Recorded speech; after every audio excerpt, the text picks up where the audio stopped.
Salam, SFM-ə xoş gəlmisiniz. Bugün sizin üçün çox dadlı, faydalı və dietik bir çörək reseptini paylaşacağam.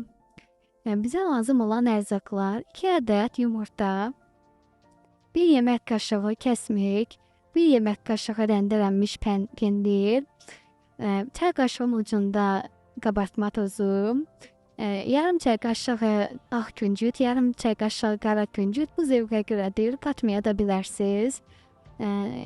2 yemək qaşığı zeytun yağı, bir də yulaf əzməsini blenderdən keçirib biraz xırdalayıb üzərinə əlavə edirik.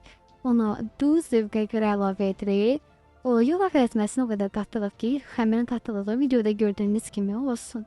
Sonra belə bişirəcəyimiz qablara əlavə edib üzərinə də zövqə görə küncüt əlavə edirik. 180-200 dərəcəli sobada üzəri qızarana qədər bişiririk. İnanız, çörəkdən daha da dadlı və doyumludur. Hazırlayan hər kəsə nuş olsun. Yəni abunə olmağı unutmayın.